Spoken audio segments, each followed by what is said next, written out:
the theme that ran through all of it was snake imagery, which is, I think it is absolutely crystal clear that Moses is writing something to directly assault primarily Egyptian, but Egyptian as well as Canaanite paganism.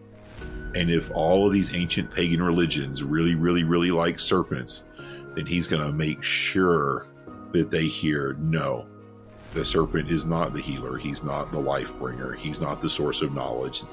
That's bad. This is the Land in the Bible podcast.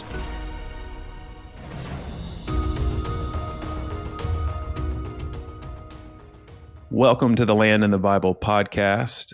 Today we're going to do something a little bit different. We are going to tackle something that is more of a cultural kind of topic, a TV show that's on Netflix that's gotten a lot of attention that we found super interesting. And so we're going to spend a little bit of time discussing that in today's episode. So I'm here with Jameson Creel. He's in Greece. How's it going, Jameson? Doing good, doing good. Excited for today's topic. A little out of our norm, but, you know, we do the intersection of archaeology and apologetics and Bible. And so, you know, it just seemed like something we should weigh in on a little bit. So here we go. Yeah. You know, I think we both watched this show and we were like, oh, this is interesting. And so it just kind of made me think, I think both of us think, how does this connect with what we know from kind of biblical narratives, stories, maybe some archaeological stuff, and then how does it all fit together? And then just kind of like, what are some people saying about it? Is there anything we can learn from it? It's just an interesting thing to discuss because it is something that is in kind of popular culture that has gotten a lot of either feedback or backlash or depending on how you want to describe that. So, today we're going to be kind of, I guess, reacting to / kind of discussing the Netflix show Ancient Apocalypse from Graham Hancock. So to jump into that, where do you think we should begin? Well, first off, I guess since we're reacting to sort of him and his show, we probably should just give a general summary of kind of what he said, what he did, and then jump into where we think it intersects with the Bible. I mean, that's probably fair.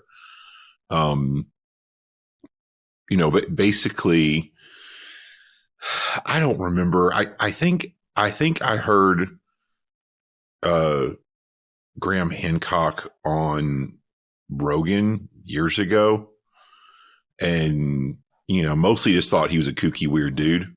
You know, he was saying some things that I've always agreed with that or not always agreed with, but that I had grown to agree with, which is that, you know, Egyptian history and some of the really ancient stuff was way more complicated than the mainstream archaeology said. And I thought that was good. But then he also, you know, spent 20, 30 minutes talking about the glorious wonders of smoking pot and doing ayahuasca and all these, you know, so I was like, so this like crazy drug user, like nutso guy wants to talk about ancient Egyptians and all this stuff. And I, you know, didn't think much of it, you know, just typical Rogan, you know, let's I was going to say that's pretty typical Rogan content, honestly. So there you go. Yeah. So spend 30 minutes of a 2-hour interview talking about the glories of pot smoking. So, you know, it was kind of like that. So I just didn't think too much of it. And then, Ancient Apocalypse, you know, came out on Netflix, and I gobbled that thing up. Like that was, you know, I mean, anyone who's really, you know, really interested in history and archaeology and the intersection points is, you know, I think would find it interesting, and it became quite the cultural phenomenon. You know, got tons and tons of airtime. You know, or just viewer hours, whatever you want to say, on Netflix. I think it was their number one show for a while, if I remember correctly. So we got a lot of viewership on Netflix, and then it also got a huge reaction. I think part of what prompted us to even, to do this now is that, Graham Hancock was on, Russell Brand show just about a week or two ago, talking about all the pushback that he got. So he's not a Christian at all, but I think the reason I felt like we should comment on it is because I think his theories, it's like, because he's not a Christian, he doesn't quite want to say like, this is about Satan and demons and the flood. Like, he doesn't want to put it in Christian, language, but he gets so close that it's, like I think he's, in a lot of ways, the things he's discovering really support our story. So that's kind of why I wanted to bring it up. Yeah, no, I found it very interesting too. And I found a lot of the same kind of correlations with the Old Testament. And, I think one of the interesting things we're going to talk about is kind of one of the things that I've been processing through when I read, say Genesis or the creation account, for example, is seeing that narrative as a polemic against the times in which it was written. Well, he doesn't get there. Like, that's where we're going to go for sure, is that he's hitting on some themes and some ideas, things that were happening in the ancient world that aren't generally a part of the sort of the mainstream popular narrative, but that, Genesis 3-6 seem to just nail. So it really feels like a lot of what he's saying backs up. And again, look, this is not, we're not saying we're going to rest our faith on this. We're not saying that this is like the most amazing guy in the world. But since there are lots and lots of people sort of looking at these theories, I thought, we would say like, hey, maybe it points towards the Bible, maybe it points towards Jesus, the stuff that he's sort of finding and talking about. So I think that's generally where we're going to go. That's cool. Do you want to start with some of do you want to start from a biblical kind of at the beginning type thing we were just talking about? Or yeah, I think I kind of wanted to start with some things that I noticed going back a few years, and how it sort of turned me on to some of the same ideas that he floats out there, and then kind of talk about a couple of his ideas that he's very big on, which I think definitely align, with the biblical understanding. So does that work? That works for me. So if you go on the tour of Israel, up in the far north of the country, the oldest thing, and this is, you go on the tour, and your guy's going to say, this is the oldest thing you're going to see. This is, is the sort of the Abraham Gate up at Tel Dan. And what they're going to tell you is, and it's accurate as best I know, is that we can tell how old this is because this gate is made from mud bricks. And what they're going to tell you is that all throughout the Levant, so basically modern day Israel, Palestine, Jordan, Syria, Lebanon, sort of the Eastern Med, if you would, that all throughout that region, anything that is pre-Iron Age, so Bronze Age or earlier, is made from mud brick. And as soon as you have structures made out of stone, like a stone wall around a city or something like that, then it's early iron or later, with the basic concept being you can't cut rocks with copper, but you can cut them with iron. And as soon as we had iron, we could cut rocks and we could build big, nice things. And so this is going back, I had been to Egypt twice, kind of early on in my career in the Middle East, and had been to the pyramids both times. And funny enough, my reaction to the pyramids was to kind of look at them and say, well, they're really big, but I don't know. Like, they didn't, a lot of people go to the pyramids and they're just like super wowed. I mean, I was, impressed with their size, as anyone would have to be, particularly the Great Pyramid.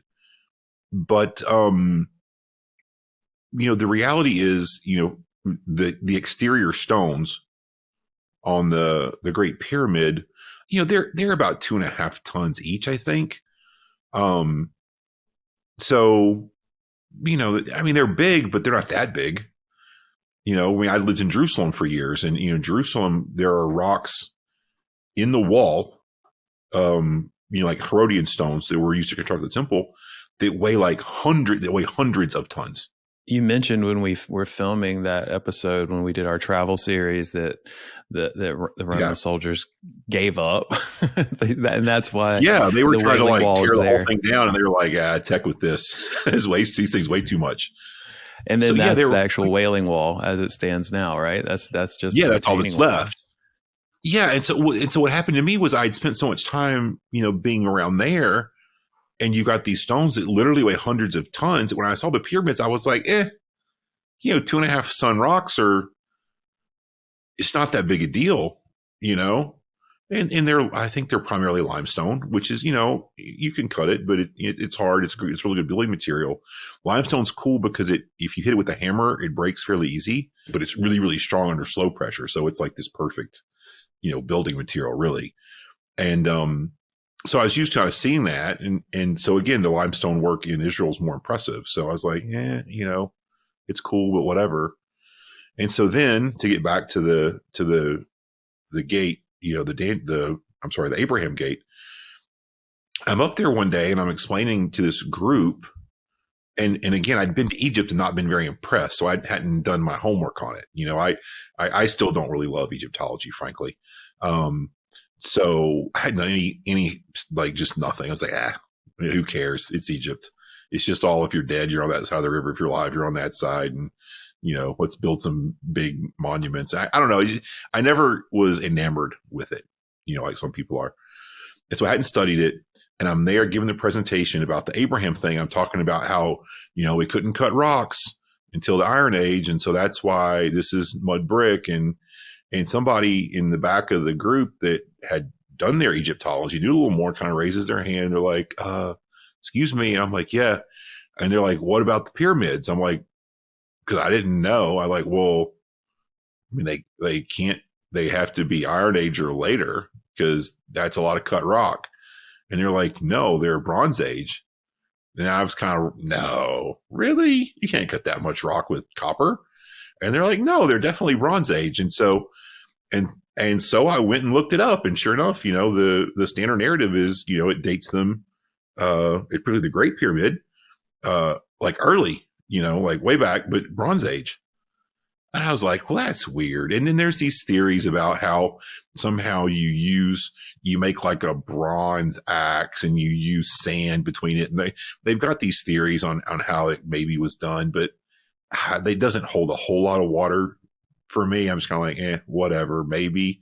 That's a lot of rock to cut, with copper. And so that made me start to question the narrative. What really, really tipped me over was this. There's 8,000 tons of granite that forms the center column of the Great Pyramid. So the outside is limestone, cut close by.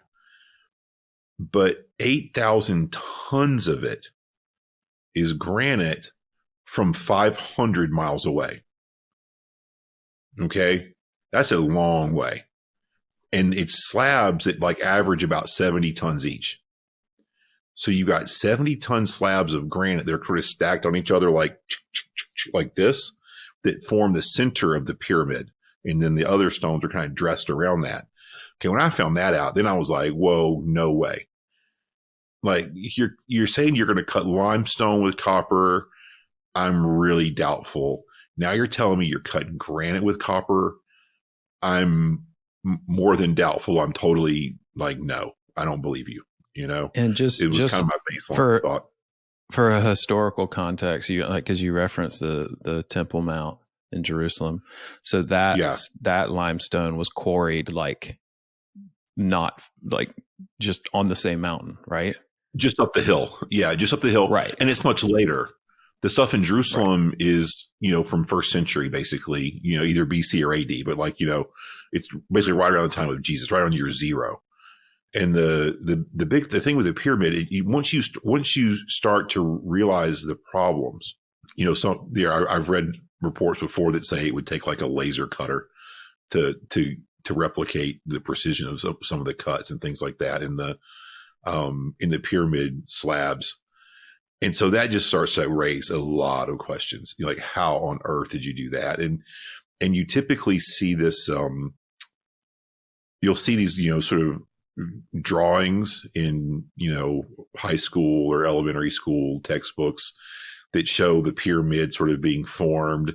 And there's these sort of ramps, sort of like, here's the top of the pyramid and here's like a ramp going down, and they're hauling the blocks up the ramp. And then you start to think about that. And the basic estimate is that the slope of the ramp has to be 10% or less in order for the rocks not to just fall back down, and it has to be strong enough that a 70-ton slab doesn't just sink into it. And so what you end up with, I forget the exact math, but basically if they built the pyramid with a ramp like that, the pyramid itself or the ramp would have been larger than the pyramid and a greater architectural wonder. So it's like, no, that's not how they did it. They didn't build. Where did it go? Where did this giant ramp that they built to move the rocks, now you can't answer how the ramp was built. It's just it's a swirl of questions that we don't really have answers for. And you dig into the archaeology and you actually find more and more and more things like the pyramids that really, I think we just really have no idea about. And that's what this special is about. These kind of crazy things that are out there that nobody can explain. So, knowing that kind of background, like maybe let's jump into some of the stuff in the show. So, let's pick a jumping off point. Well, so the way he opens the show is with this big giant sort of pyramid structure in Indonesia that's been found. And his basic thesis is that there was really, really highly developed culture at some point in human history that was then totally lost. And then the later cultures that we know, like Egyptians and Greeks and Persians and Babylonians, that they somehow were able to glean or access. He theorizes that there were a few survivors from the great apocalypse, that sort of were the light bringers, if you would, that sort of shared some technology.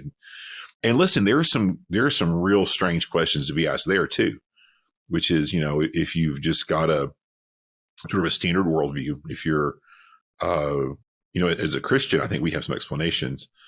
But if you're not a Christian, if you're not a believer in God, if you're sort of a skeptic, you do have to answer the question of why did civilization emerge roughly at the same time in China, India, Mesopotamia, and Egypt.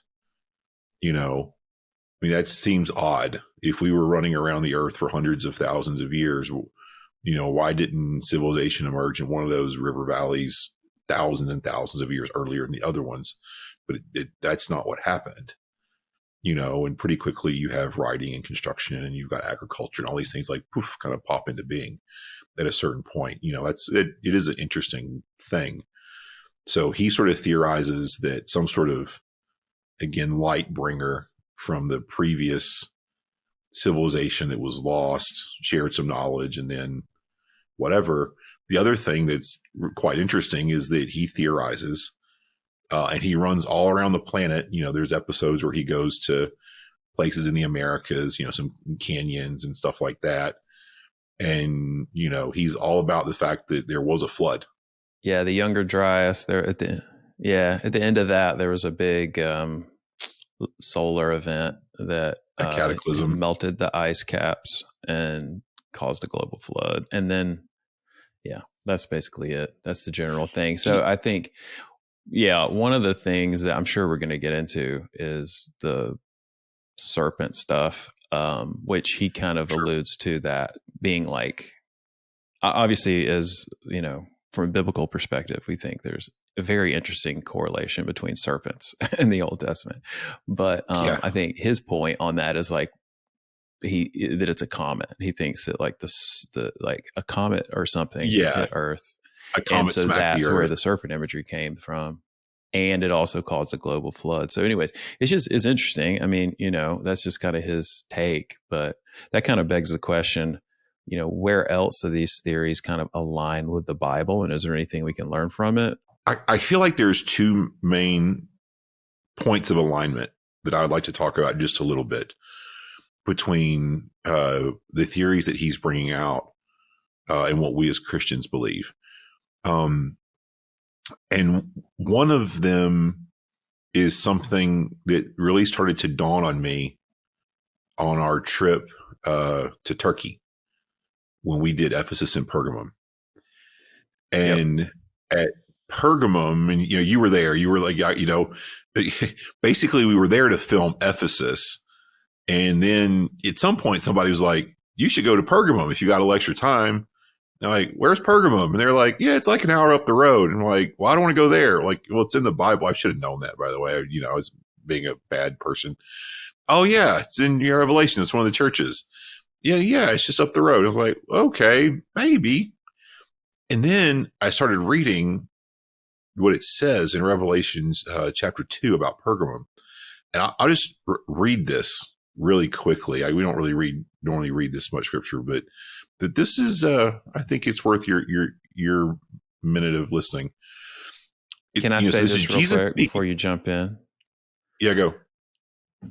Well, and so just to set the context for this, we were reading this when we were there, and we were reading it because we were standing at this giant altar for Zeus, and it had all this stuff.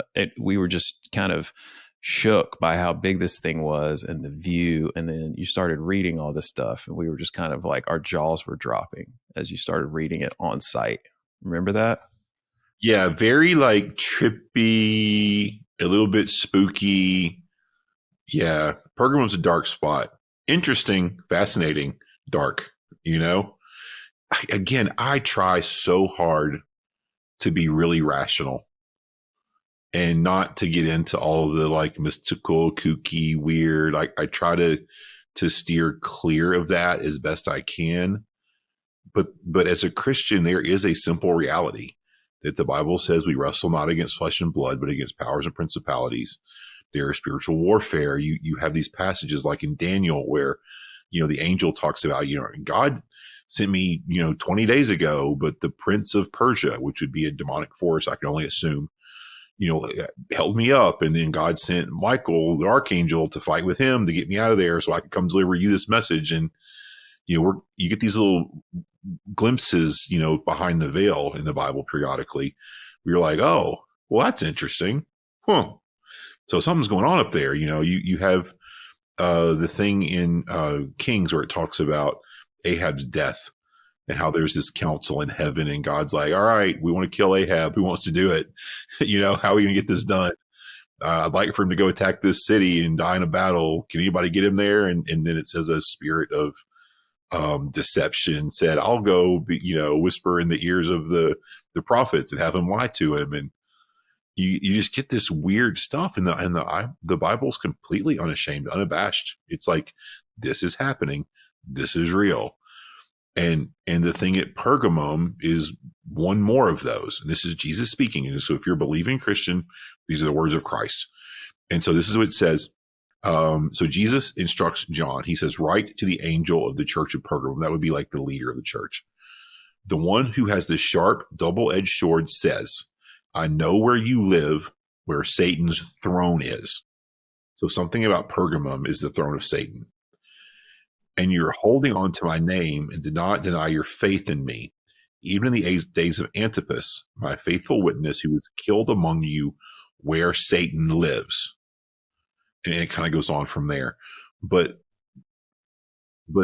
Pergamum is identified as being the throne of Satan and where Satan lives. And so, so we're there. And I think it was even in the car on the way up. We're like reading this stuff and it's like, whoa, what's up with this place? And so then we start doing the research, which, luckily, here in the modern era, the research, you can do it on your phone as you drive, so it's all of a sudden it's like, pull up the articles, look this up, find something out, and we're reading all these articles like, over lunch and like as we're standing on site for what we're going to say about it. And the more you read, the weirder it gets, and, they have basically at Pergamum, The Acropolis at Pergamum is significantly taller than the Acropolis at Athens. It's a lot taller.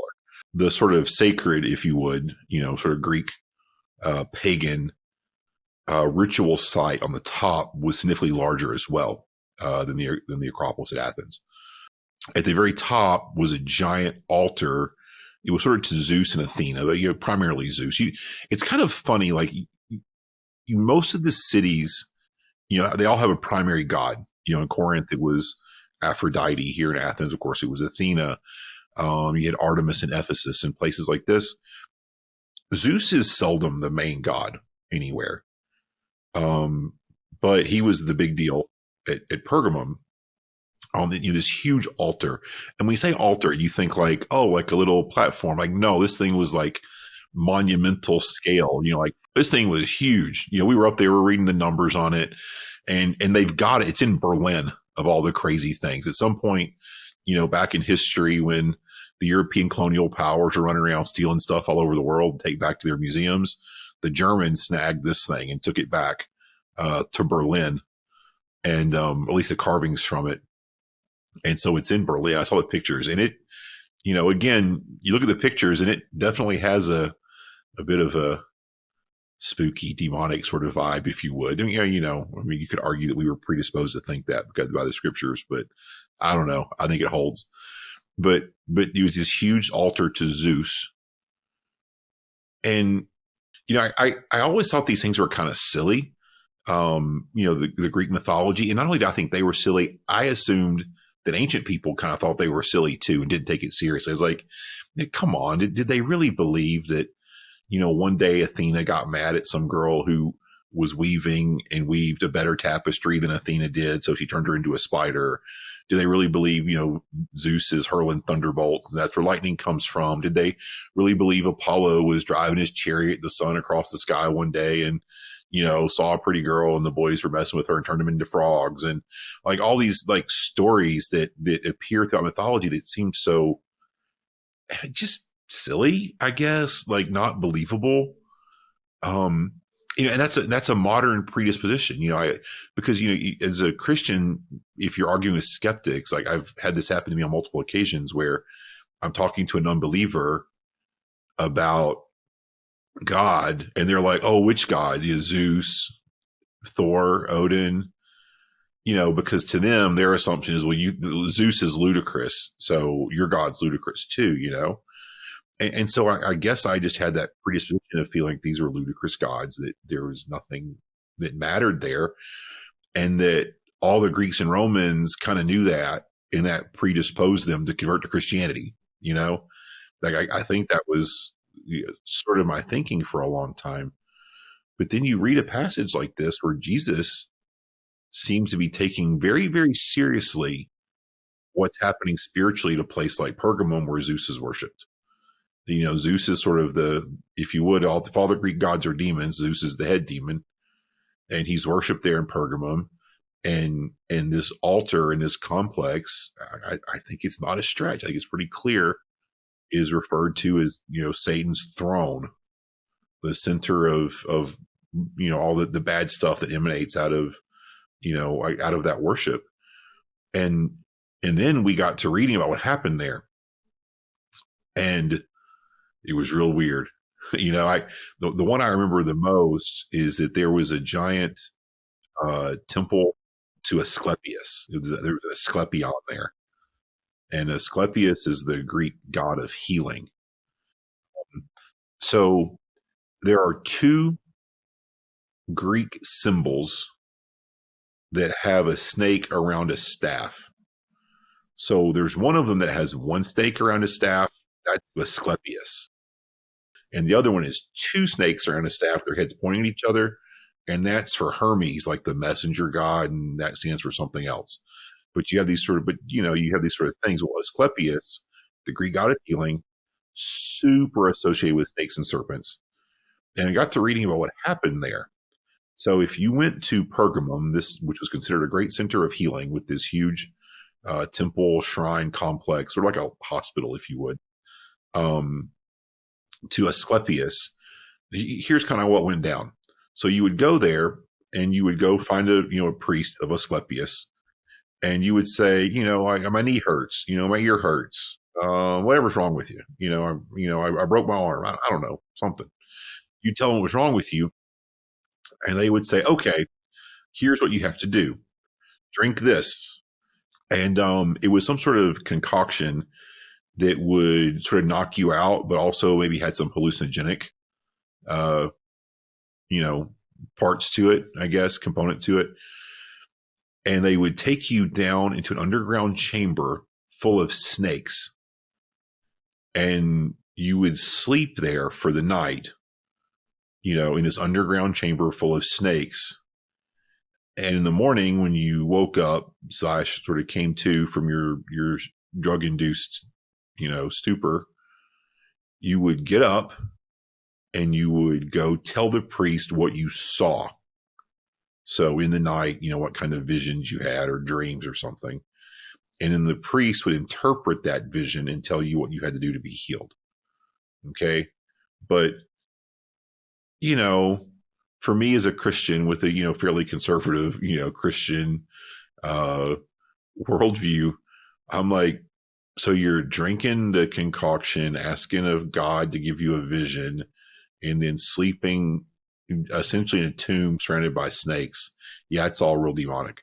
There's nothing good about that, And it kind of went on and on. Like, we kept reading about the different gods that were enshrined there, and whether it was Zeus or Athena or Dionysus had a big temple there.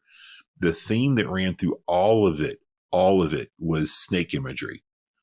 Dionysus is symbolized by a snake like a magical snake in a box that can give you wisdom and knowledge. And Athena always has sort of snakes that are kind of woven into her garment, and most of the time that she's depicted. And, it just kind of goes on. And I just remember being startled with the amount of serpent imagery that just ran through all of it, absolutely all of it. And so I noticed that.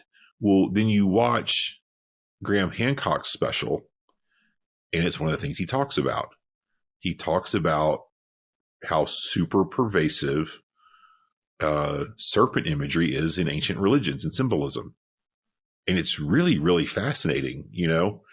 It transcends culture. It's everywhere. I just did a little bit of, quick searching today just to see a few things. And, here in Greece, of course, you have the ones that I already mentioned. The great oracle in Greece is the oracle at Delphi.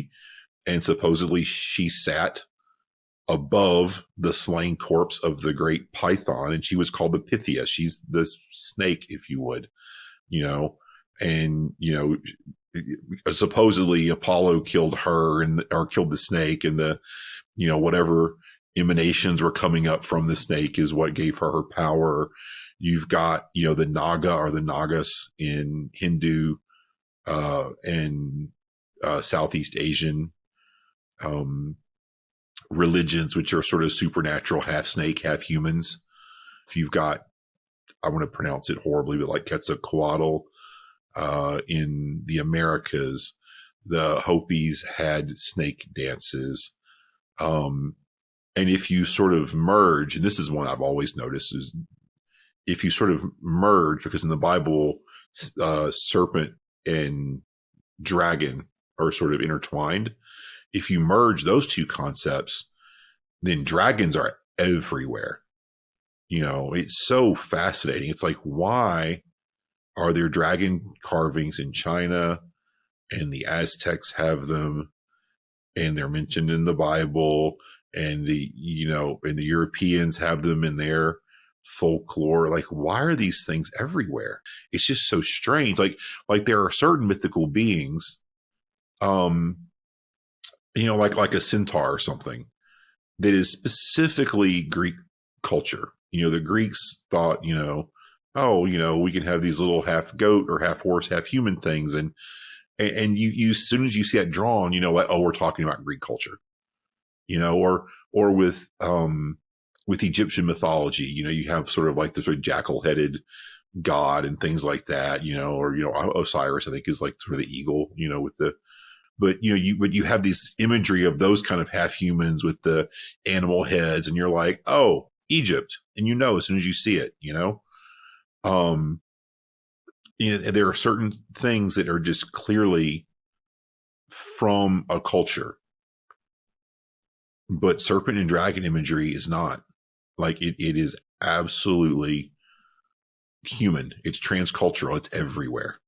Maybe so. Here I have a list of some stuff too to kind of tag on to what you're saying, but just to kind of look at that list and expound on it a little bit more that you just said. So some of the themes.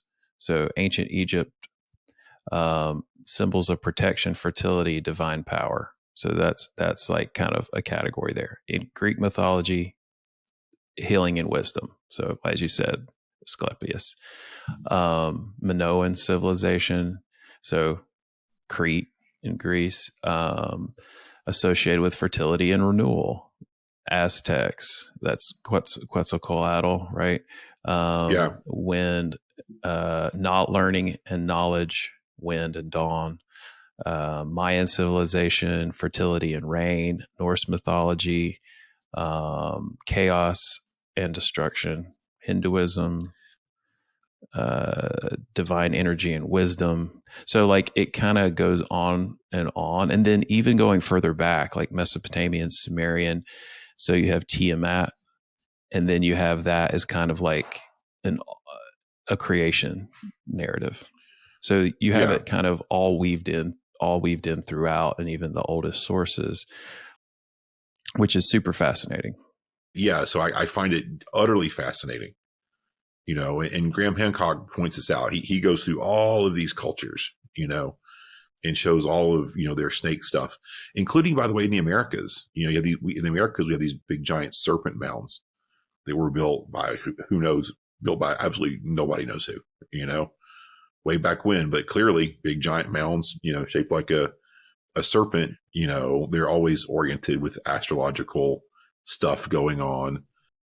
And then you got Genesis 3. And Genesis 3 tells a different story.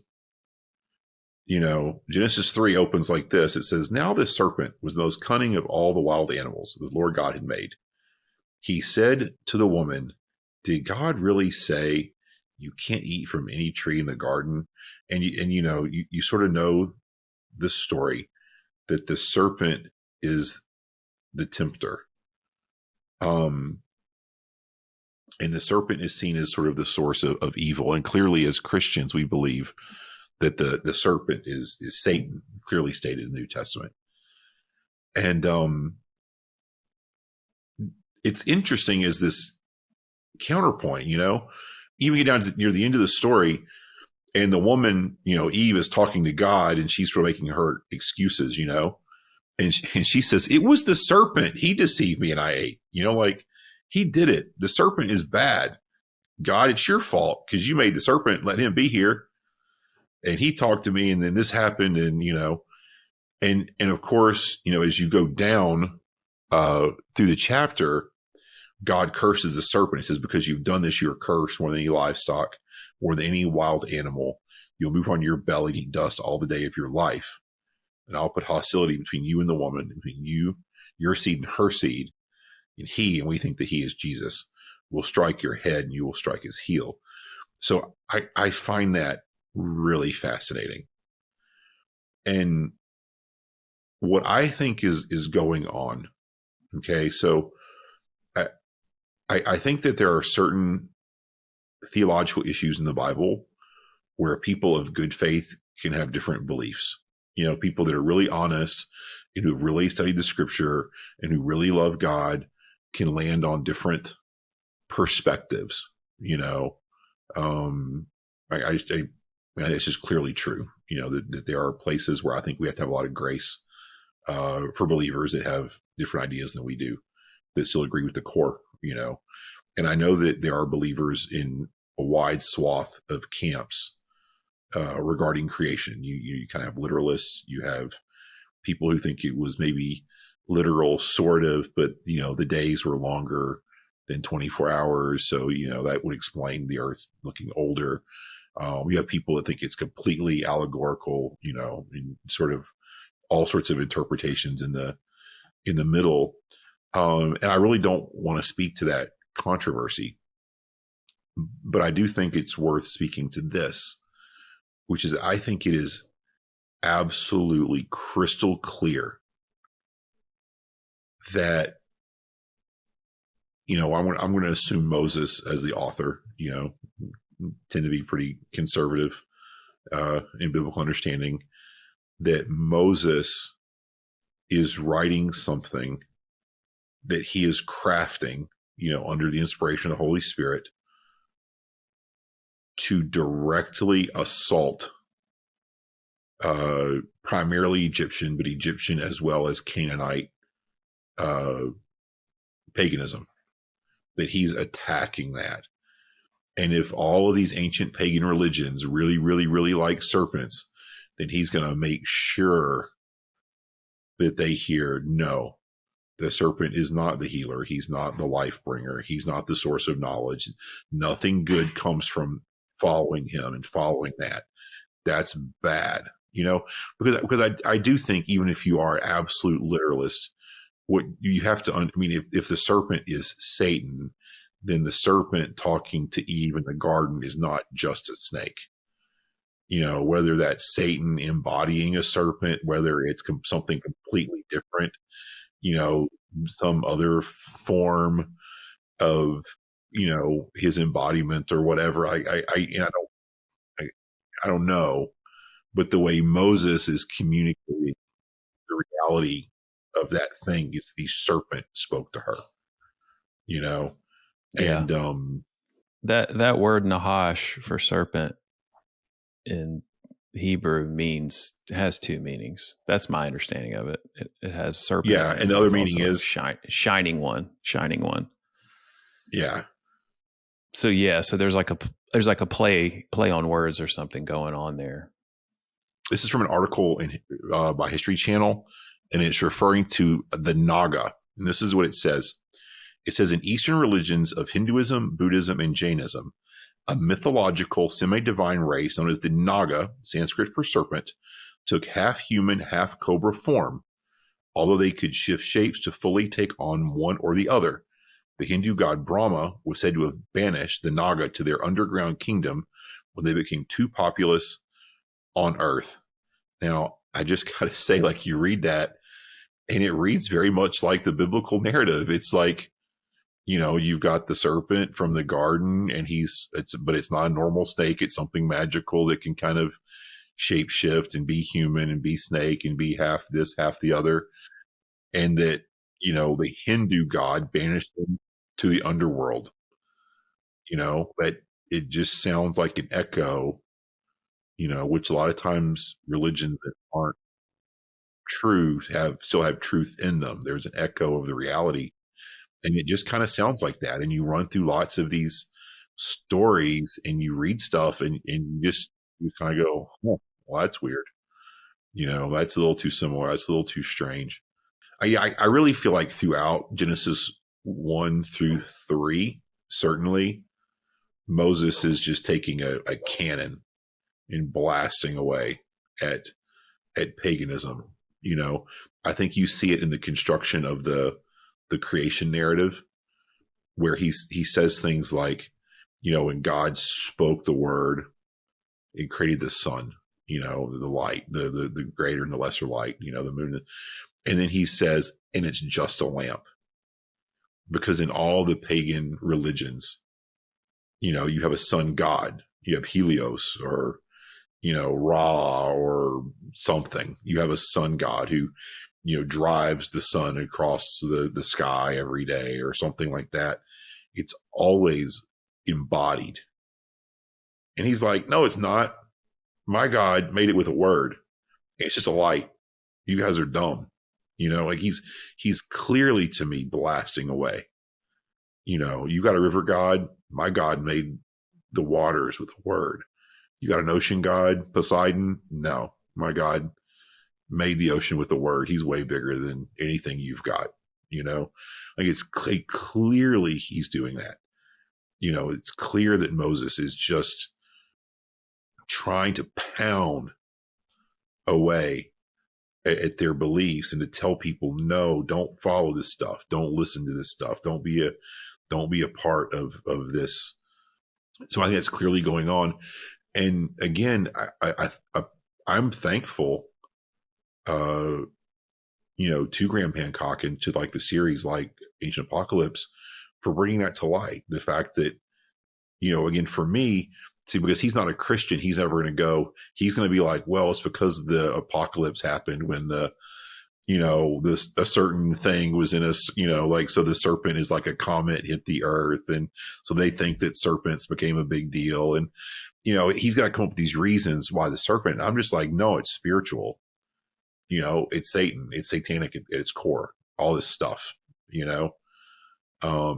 So for me, I love the facts that he found. I just don't like his interpretation. I'm like, nope, that's not it. Well, and I will say, that kind of covers the serpent stuff, and then we haven't even gotten into the global flood. The flood stuff.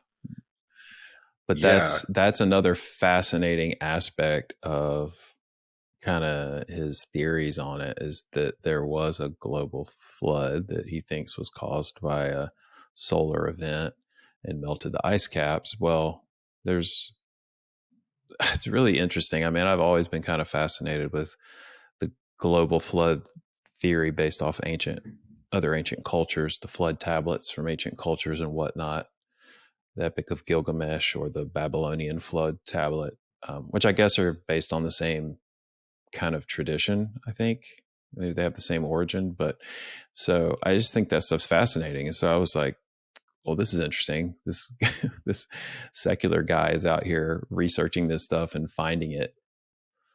Well, it's another one of these things that's totally unexpected, but then you dig in and it transcends culture again. And you see flood narratives in religions all over the world, whether it's the Americas, Aztecs, Incas, people like that, whether it's obviously in Christianity and Judaism, it's also in Mesopotamian culture, sort of the Gilgamesh stuff, things like that. You have these flood tales that are also all over the world. And that's a funny one. It's like, why does humanity have a memory of a flood? And a part of what Graham Hancock does is he runs around the world finding evidence. He was like, look, how'd these big rocks get here? There must have been a lot of water flowing through that canyon. There must have been a wall of water 200 feet high that flowed through there he does sort of the math on it, and you end up with something real bad happened. It's a lot of water and it would have killed everything, and he kind of runs around showing evidence of floods all over the place. And of course, his theory is that wiped out the previous civilization. And I'm like, absolutely, totally agree that there was a previous civilization. And, getting back to the thing with the pyramids, what I think explains a lot of these things is that there was a previous civilization, that it was powerful and advanced and maybe awesome in many ways, but that it was also really, really evil. I mean, that's what your Bible tells you, right? So we were in Genesis 3. Let's roll this thing forward and look at Genesis 6. And Genesis 6 says this. It says, when man began to multiply on the earth and daughters were born to them. Now, this is here we'll we go. Have to do a different one on. We'll do a different part. It took us a year to get here, and now we're finally. It took us a year to get to the Nephilim. Here we go. I want to give you the definitive answer of what this means. It says, when mankind began to multiply on the earth and daughters were born to them, the sons of God saw the daughters of mankind were beautiful, and they took any they chose as wives for themselves. And the Lord said, my spirit will not remain with mankind forever, because they are corrupt. Their days will be 120 years. So whatever you think that meant, the sons of God, daughters of man, whatever you think that meant. In God's eyes, it was really, really bad, because it's that event in Genesis 6 that makes God say, I'm done. I'm done with humans. Okay. So, there are people that basically say that whatever happened here was just as bad as the fall. This is like real, real bad stuff. That's why it's included in your Bible. And it goes on, and it says the Nephilim were on the earth in those days and afterwards, when the sons of God came to daughters of mankind, who bore children to them. They were the powerful men of old, the famous men. Okay, so whatever you think that means, I don't know that I've got my ideas. I don't know that I want to go there right now, but I think what that clearly tells us, it says they were powerful, famous men. That somehow this demonic, evil, bad thing that was so bad that God said, I'm done with humans. I'm shortening their years. This is really bad, but they were also powerful. And so what I would argue is that, yeah, I have no problem with the idea that there were cultures, that I would say were pre-flood. They were big and awesome, and that I would argue that maybe the pyramids, the Sphinx, and some of these things that Hancock points out, these sort of anomalies around the world that we're like, I don't know how that got there. I would argue that that's very likely that those are pre-flood cultures, but what God says, they were also evil, and so one of my critiques of him is he thinks that if somehow we could get back there and figure it out and unlock the knowledge they had, that would be good for us. And I'm like, no, we don't want to pursue anything about these people. We don't need, it'd be cool to know how they lifted big rocks, unless of course it was demonic. If it was just some scientific thing, that we could actually use, that'd be fine. But I'm pretty sure he thinks that they were chanting to make the rocks levitate or something. So is that what he says? So he believes in I think so. Yeah, he that's one of the, I think that's one of the things that he gets, he kind of gets critiqued on it. He's not saying, oh, that's how I know, but I think that is one of the things that I heard in another interview. It's like he was like, I'm not saying, I'm just saying it. Just to double down on the wickedness of people at this time, listen to what God says.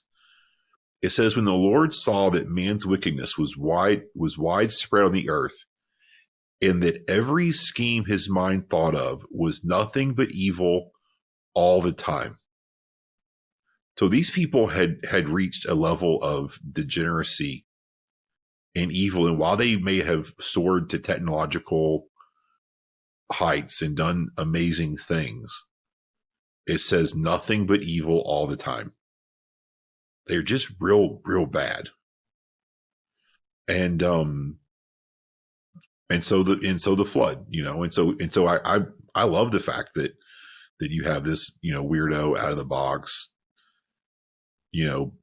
pot and everything else, smoking crazy man running around the earth and finding all the evidence for the floods in these cultures, because to me, it reinforces our worldview. It's like, yeah, there was people back then. Yeah, they did crazy big stuff. They were also real bad.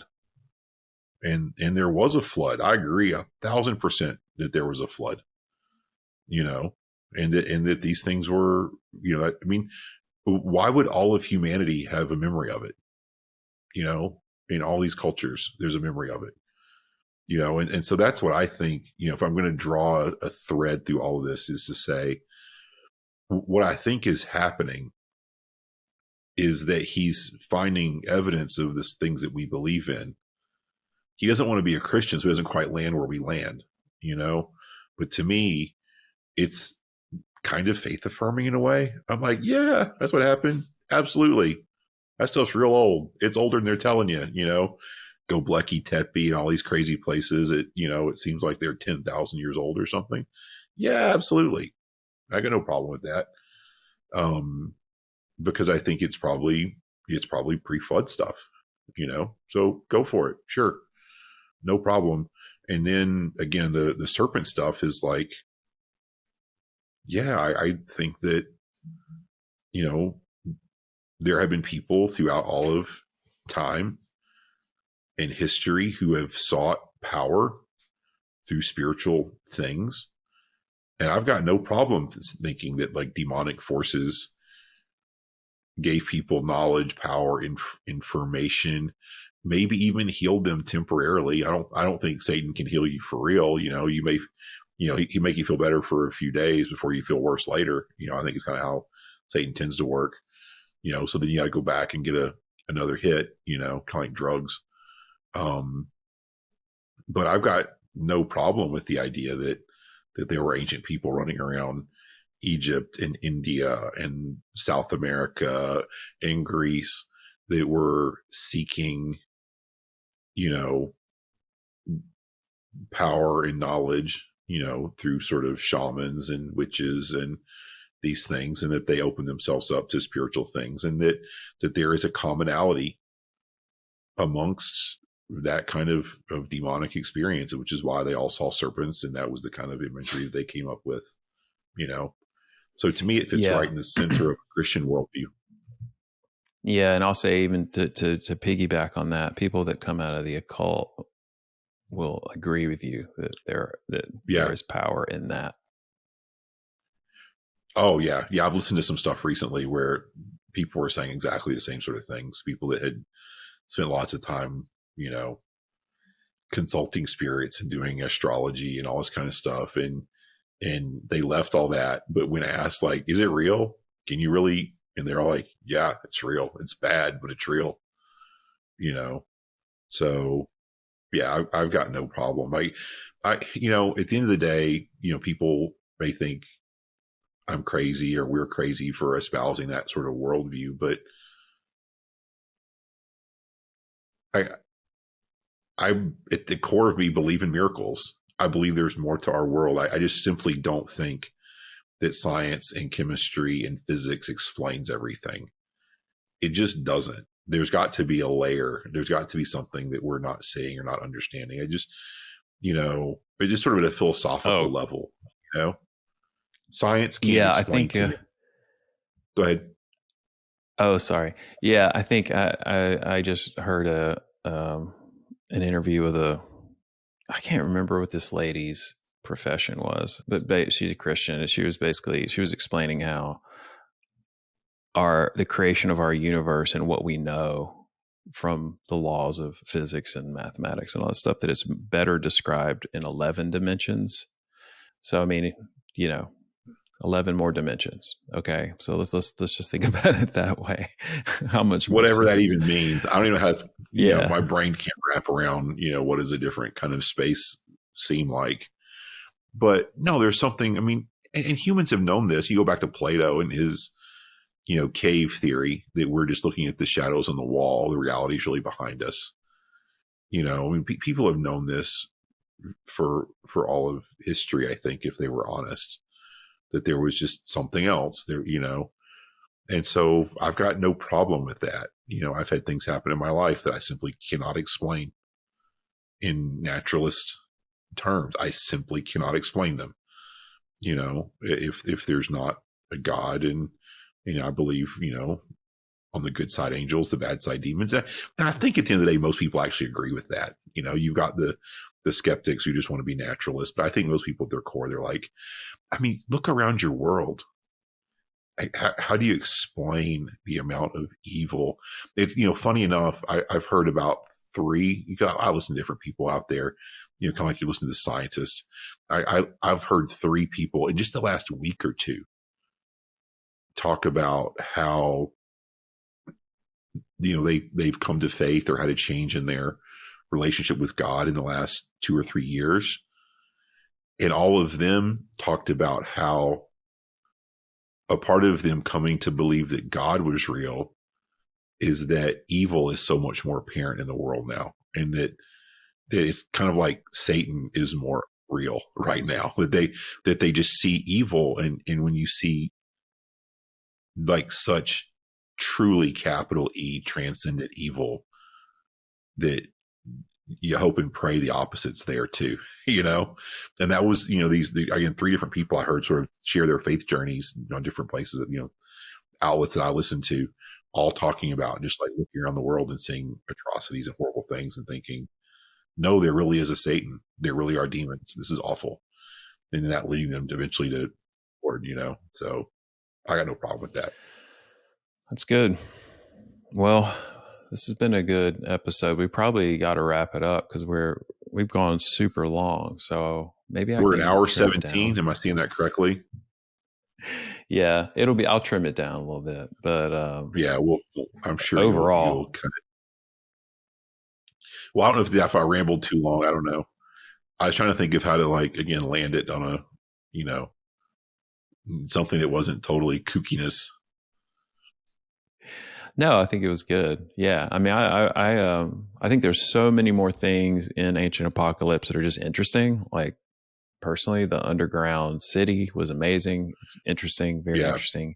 All of the kind of stuff we talked about with the serpents and the flood, and then the people coming, whatever the survivors and of that global cataclysm that went to all these different cultures and gave them wisdom, whatever that is.